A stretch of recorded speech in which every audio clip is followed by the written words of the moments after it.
বিসমিল্লাহির রহমানির রহিম। ইন্নাদ-দীন ইনদাল্লাহিল ইসলাম। আমানতু বিল্লাহি সাদাকাল্লাহু মাওলানাল আযীম। وعن عباس بن عبد المطلب رضي الله تعالى عنه قال قال رسول الله صلى الله عليه وسلم ذاك طعم الإيمان من رضي بالله ربا وبالإسلام دينا وبمحمد نبيا أو كما قال رسول الله صلى الله عليه وسلم। ইসলাম যার ভিতর আছে তাকে মুসলমান বলা হয়, ঈমান যার ভিতরে আছে তাকে মুমিন বলা হয়।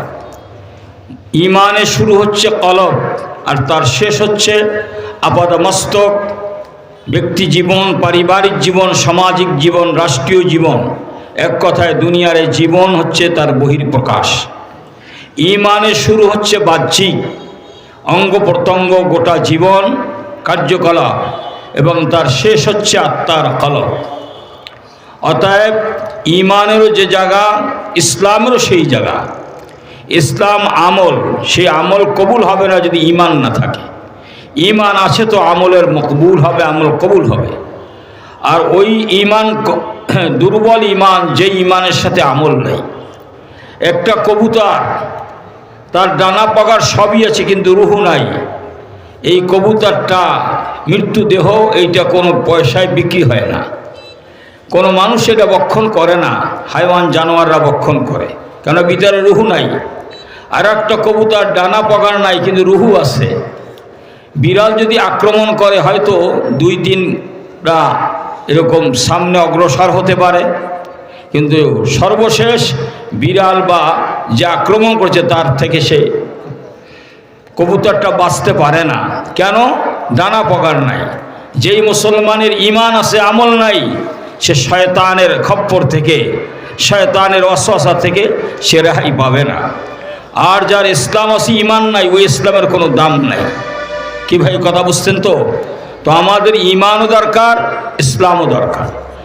ঈমান যার প্রথম আসে, আল্লাহ পাক যাদের কলবে ঈমান দেন, আল্লাহর মেহেরবানিতে আস্তে আস্তে তার ভিতরে আমলও আসে। আবার যে ইসলামের আমলগুলো করতে থাকে, আল্লাহ পাক চাহে তো ওই আমলের বরকতে একদিন না একদিন আল্লাহ পাক তার ভিতরে ঈমানও দিতে পারেন। তো আমরা ঈমানদার এবং মুসলমান। আল্লাহ পাক আমাদের ঈমানকে কবুল করেন, মুসলমানিত্বকে কবুল করেন। জোরে বলেন আমিন। আলহামদুলিল্লাহ। এখন দোয়া মোনাজাত হবে। সবচেয়ে বড় দোয়া মোনাজাত। ফিতনা ফাসাদের জামানায় আমাদের ঈমান ইসলামের উপর মজবুতি দান করেন।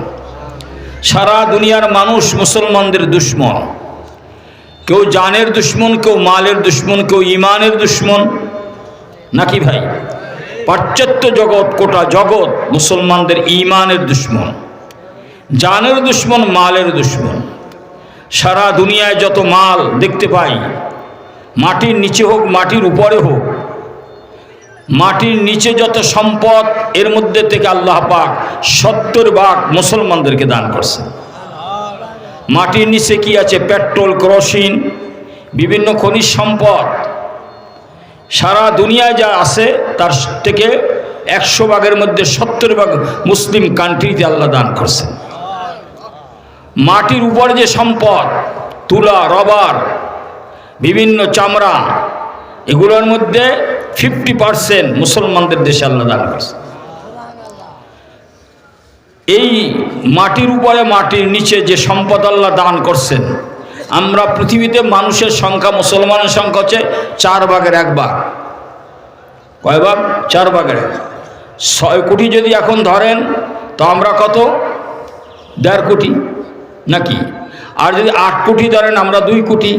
বাকি 3 ভাগ হচ্ছে কাফের, মুশরিক, বেঈমান, আল্লাহর দুশ্মন, রসুলের দুশ্মন, মুসলমানদের দুশ্মন।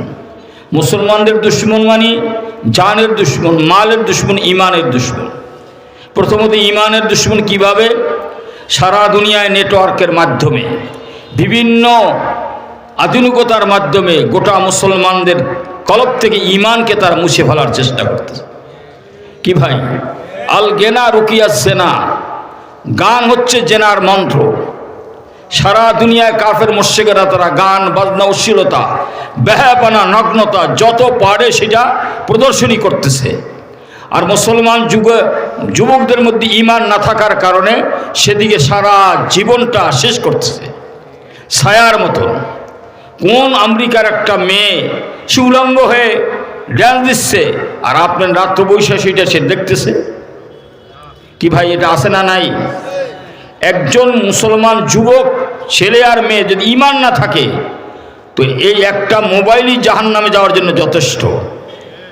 আর সারা দুনিয়া মুসলমানকে ধ্বংস করার জন্য এই ইন্টারনেট, মোবাইল যা কিছু আছে সব মুসলমানদেরকে বিনা ছুরিতে জবাই করে দেওয়া হচ্ছে।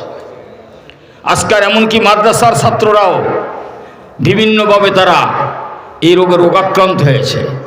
মেধা বলতে তাদের কিছু নাই, রাত্রের পর দিন, দিনের পর রাত মোবাইলের পিছনে। এবং মোবাইল এমন একটি যন্ত্র যে এমন কোনো গুনাহ নাই যে এই গুনাহ মোবাইলের মাধ্যমে নাই। কি ভাই, তো এটা আমাদের ঈমানের দুশমন। ঈমানকে অন্তর থেকে মুছে ফেলছে। ঈমান যদি না থাকে আমলের কোনো দাম নাই। মালের দুশমন। আজকাল আমেরিকা সহ সৌদি আরবের যত মাল, খনিজ সম্পদ, ডলারকে এমনইভাবে বাজারজাত করা হয়েছে, ডলার ছাড়া সব স্বর্ণ যা আছে তা আমেরিকাকেই দিতে হবে। আমেরিকার উপর তৈল, স্বর্ণ আমেরিকা ছাড়া কাউকে আপনি বাজারজাত করতে পারবেন না। এমনভাবে সেখানে তারা কি করতেছে, কৌশল করে তাদের হস্তগত করে, মাল হচ্ছে আমার, স্বর্ণ আমার, পেট্রোল আমার, অকটেল আমার, খনিজ সম্পদ আমার, কিন্তু ঘুরে আসবে আমেরিকা। কি ভাই, কথা ঠিক বললাম না ভুল বললাম? না বলার কোনো কিছু নাই, তারা যেটা বলবে সেইটাই মূল্য। তো আমাদের ঈমানের দুশমন মালের দুশমন, আর জানের দুশমন কিভাবে? আপনি দেখেন ফিলিস্তিনের অবস্থা, কাশ্মীরের অবস্থা, ভারতের অবস্থা। কচু বাগান যেভাবে একটা মানুষ জমি পরিষ্কার করার জন্য কেটে সাফ করে দেয়, সারা দুনিয়ার মুসলমানদেরকে যেন তারা দেশ থেকে একেবারে কচু কাটা কাটতেছে। কি ভাই, প্রতিবাদ করার লোক নাই। আল্লাহ পাক আমাদেরকে যদি সত্যিকার ঈমান দেন, ঈমানে মজবুতি হতে পারি, আমলে মজবুতি হতে পারি, আজও আল্লাহ সাহায্য আছে না নাই? আছে না নাই? আমেরিকার এত অস্ত্র শস্ত্র, এই দাবানল কই কেউ ঠেকাতে পারতেছে? এটাই আল্লাহ পাকের কারিশমা, এটা আল্লাহ পাকের করতে পারেন, যেটা দেখাই দিতেছে। এই জন্য আমরা সবরের সাথে, ধৈর্যের সাথে আমরা অন্যায় অপরাধ থেকে তওবা করি, আল্লাহর কাছে সাহায্য চাই। আসছি আল্লাহর থেকে, যেতে হবে আল্লাহর কাছে। আল্লাহ ছাড়া কার কাছে যাব আমরা বলেন?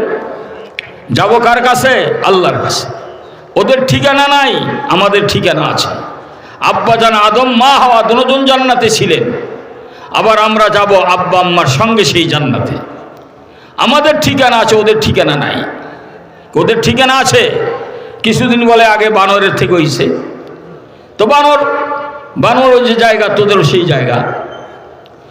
আজকার তারা উলঙ্গপনা, বেহায়াপনা, পশুদের সঙ্গে যৌন ক্ষুধা মিটাচ্ছে, পুরুষ পুরুষের সাথে, মহিলা মহিলার সাথে।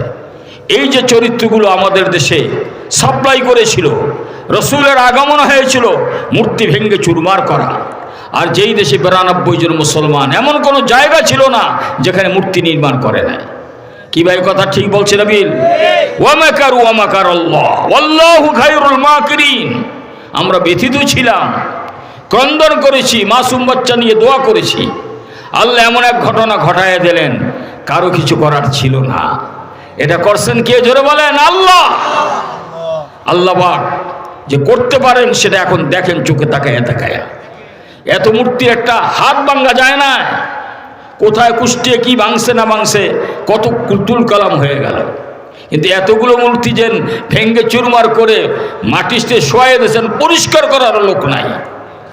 কি ভাই, এই মূর্তিগুলো যে সরাবে সেই লোক নাই। হয়তো নির্বাচিত সরকার আইলে কি করে না করে, আবার যদি মূর্তি মেরামত করি আবার জাগাইয়ে দিতেও পারে নাকি? কারণ একদল যারা আছে ক্ষমতার, এই ক্ষমতার সঙ্গে তোমরা আর বোঝাপড়া করো না। এই দেশের মানুষ আর তাগুতকে সাথে আপোষ করবে না। তাগুতের বিরুদ্ধে আছি এবং থাকবো, লাগলে আবার যুদ্ধ হবে, আবার যুদ্ধ হবে, কিন্তু তাগুতকে ক্ষমতায় দেখতে চাই না ইনশাআল্লাহ।